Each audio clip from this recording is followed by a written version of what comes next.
뉴스 속 경제 이슈는 더 쉽고 깊게, 최신 고용 동향은 더 빠르게 전해드리는 고용브리핑 365 시간입니다. 박상규 기자 안녕하세요. 네, 안녕하십니까. 네, 오늘 어떤 이슈인가요? 네, 한국은행이 연 0.5%인 기준금리를 유지하기로 했습니다. 지난해 7월 이후 1년 넘게 동결한 겁니다. 하지만 최근 이주열 한국은행 총재가 연내 금리 인상을 예고한 만큼 기준금리 인상이 이른바 영끌이나 B2 같은 기존 대출에 어떤 영향을 미치게 될지 오늘 이슈픽에서 알아보겠습니다. 네, 한국은행이 기준금리를 1년 넘게 동결하긴 했지만 사실 은행들은 이 대출금리를 꾸준히 인상해왔죠. 네, 그렇습니다. 지난 1년 동안 시중은행 대출금리가 1%포인트 가까이 올랐습니다. 조만간 기준금리까지 인상이 될 경우에 대출금리 상승 속도도 더 빨라질 것으로 예상이 되는데요. 4대 시중은행의 16일 기준 신용대출 금리는 1등급 1년 기준으로 연 2.85%에서 3.90% 수준이었고요. 지난해 7월 말에 1.99%에서 3.51%와 비교를 해 하단이 0.86%포인트나 높아진 셈입니다. 주택담보대출 금리도 비슷한 상황입니다. 1년 동안 경기 회복에 따른 시장 금리 상승, 또 가계대출 급증을 막기 위한 은행권의 우대금리 축소 등의 영향으로 대출금리는 꾸준히 높아져 왔습니다. 네, 이주열 한국은행 총재가 예고한 만큼 앞으로 대출금리는 계속 오르겠죠? 네, 그렇습니다. 시장에서는 이르면 당장 다음 달부터 내년 초까지 최대 2차례 금리가 인상할 것이다 라는 전망이 나오고 있습니다. 다만 변수는 있겠죠. 델타 변이 바이러스 폭증으로 지금 기준금리 인상을 염두에 두고 있었던 한국은행도 일단은 주춤하고 있는 상황인데 이건 앞으로 좀 더 지켜봐야 할 것 같습니다.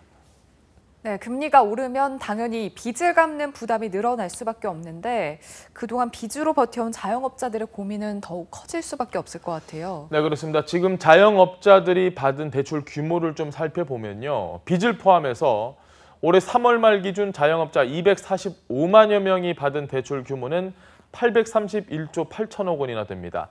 통계를 내기 시작한 2012년 이후 최고치입니다. 또 가계 빚 역시 지난 1분기 1,765조 원을 기록을 하면서 역대 최고치를 기록했고요. 이런 상황에 지금 만약에 대출 금리가 1%포인트 인상이 된다 이러면 추가되는 이자 부담만 약 12조 원을 넘어설 것으로 추산됩니다. 네, 그러면 기존에 이 변동금리로 대출을 받았던 사람들은 일단은 우선 이걸 먼저 갚고 그다음에 지금은 조금 부담이 되더라도 금리가 고정된 상품으로 갈아타는 게 맞는 건가요? 지금 가계대출 가운데 72%, 10명 가운데 7명이 변동금리를 적용을 받고 있습니다. 이론적으로 보면 금리가 상승하는 이 시기, 금리 상승기에는 고정금리 대출이 유리한 게 맞기는 맞습니다. 하지만 단기적으로는 금리 차를 고려할 때 지나치게 또 무리해서 그렇게까지 할 필요는 없다는 게 전문가들의 조언입니다. 네, 그러니까 고정금리 대출이 무조건 유리하다라고 단정 지을 수는 없는 거네요. 네, 그렇습니다. 얼핏 생각하면 그럴 수 있는데요. 네. 은행들이 금리가 올라갈 위험에 대비를 하기 위해서 이미 고정금리를 많이 올려놨기 때문입니다. 은행 입장에서도 손해보는 장사는 안 하겠죠. 고정금리 대출에 사용되는 금리는 6개월 후에 이 기준금리를 미리 반영을 하고요. 반면에 변동금리는 서둘러 인상할 필요가 없어서 낮게 유지를 하고 있기 때문입니다. 4대 은행의 주택담보대출 고정금리는 7월 기준 연 3% 초반인데 비해서 변동금리는 한 2% 정도 중반 수준인 상황인데 가장 큰 불이익이 뭐냐? 중간에 내가 그냥 갚아버릴 때 받는 이 내는 수수료, 중도 상환 수수료입니다. 네, 돈을 빨리 갚으면 이자 수익을 얻어야 하는 은행 입장에서는 손해가 나기 때문에 일종의 벌금인 셈인데 수수료가 꽤 높다고요. 사실 이것 좀 화나는 분들도 많으실 거예요. 내가 돈 빨리 갚는데도 돈을 더 줘야 된다? 그러니까요. 원금의 0.5%에서 1.5% 사이에서 수수료를 떼는데 금액이 어마무시하죠. 5대 시중은행의 경우에는 변동금리 상품은 1.2%의 수수료를 고정금리 상품은 1.4%까지 받고 있습니다. 1억 빌렸으면 140만 원을 그냥 내야 되는 겁니다. 수수료로. 대신에 대출 기간이 길면 중도 상환 수수료가 없는데 보통 3년 이상 담보대출 같은 경우에는 이게 면제가 되고요. 신용대출은 좀 더 조심을 해야 할 게 대부분 장기가 아니라 대단기가 많습니다. 그러다 보면 중도 상환 수수료를 좀 더 깐깐하게 부과를 합니다. 은행 입장에서는 대출 연장을 한 달 정도만 했다가 그 다음 달에 대출을 전액 갚아도 은행 입장에선 돈 더 내놔 0.5% 정도의 중도 상환 수수료를 더 물리게 됩니다. 네, 그러면 대출한 지 기간이 조금 지난 다음에 이 중도 수수료가 없는 상품은 고정금리로 갈아타는 게 나을까요? 은행이 절대 손해보는 장사를 하지 않기 때문에 저희들도 꼼꼼하게 이걸 살펴봐야겠죠. 일단은 예를 한번 들어보겠습니다. 주택담보대출 같은 경우는 고정금리가 변동금리 상품보다 0.5% 정도 이자율이 높고요. 또 최근에 가계대출 규제가 강화가 됐습니다. 그래서 금리 인상에 대비해서 미리 대출을 갚았다가 그 액수만큼 다시 대출이 안 나올 수가 있거든요. 그래서 새로운 대출 규제, 그 한도 이걸 꼭 확인한 이후에 내가 갚고 나서 이거 또 빌릴 수 있는지를 살펴본 다음에 갚는 걸 고려를 해보셔야 됩니다. 자, 이때도 우선 만기가 짧고 또 금액이 적으면서 이자율이 높은 대출부터 먼저 갚는 게 유리하겠죠. 자, 쉬운 예로 뭐 카드론이나 저축은행 대출 이런 것부터 빨리빨리 갚아 나가는 게 현명하고 지혜로운 대출 갚는 순서라는 겁니다.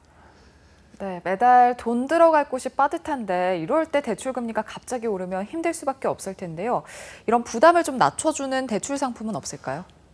금리 인상에 대한 우려가 지금 굉장히 크다 보니까 정부와 은행이 일정 기간 동안에는 금리 상승폭을 제한하거나 또 월 상환액을 고정하는 금리 상승 리스크 완화형 주택담보대출 상품을 내놨습니다.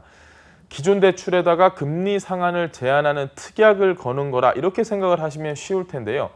연간 0.75%포인트, 5년 동안 2%포인트로 금리 인상폭을 딱 제한을 내놓는 겁니다. 하지만 은행이 이 금리 상승의 위험을 떠안는 방식이다 보니까 처음부터 대출 이자에 0.15%에서 0.2%의 가상금리를 붙여버립니다. 월 상환액 고정형은 대출 금리가 올라서 이자액이 늘어나면 원금 상환을 줄여서 월간 원리금 상환액 총액을 유지해주는 그런 상품입니다. 네. 그리고 고객의 신용 상태에 따라서 대출 금리 변경을 요구할 수 있는 권리가 있잖아요. 금리나 요구권을 이용해 보는 건 어떨까요? 정말 이건 100번 있으면 100번 다 1000번이라도 요구를 하셔야 됩니다. 제한 없으니까요. 취업했다 혹은 내가 승진했다, 연봉이 생기거나 연봉이 더 뛸 수 있잖아요. 그것도 이직을 했다, 아니면 전문 자격증을 내가 취득을 했다. 이런 경우에 금리 인하 요구권 무조건 적극적으로 행사를 하셔야 됩니다. 안내 잘 안 해주거든요. 또 신용 점수가 상승했을 때도 신청이 가능합니다. 본인의 신용 점수 수시로 확인할 수 있습니다. 이거 확인했다고 등급이 낮아진다 그런 거 아니니까요. 신용 상태가 좋아졌다면 일단은 무조건 가서 신청을 하는 게 유리합니다. 다만 대부업체 등 제3금융권에서 대출을 받았거나 또 금리 기준이 정해진 정부 정책 대출은 금리 인하 요구권을 행사하기가 어려울 수 있고요. 또 일부 금융사의 경우에 이걸 또 횟수 제한을 해놨습니다. 1년에 2번까지만 신청을 할 수 있다. 답답하시겠지만 그런 경우가 있고요. 또 신청 후에 6개월 동안 신청하지 마세요. 6개월 이내에는 추가 신청 못하는 것들도 있습니다. 네, 코로나19 4차 대유행으로 하반기 경기 회복에 먹구름이 꼈는데요. 네, 이런 상황에서 한은 금통위가 어떤 결정을 내릴지 주목됩니다. 오늘도 박상규 기자와 함께했습니다. 고맙습니다. 네, 고맙습니다. 네, 지금까지 고용브리핑 365였습니다.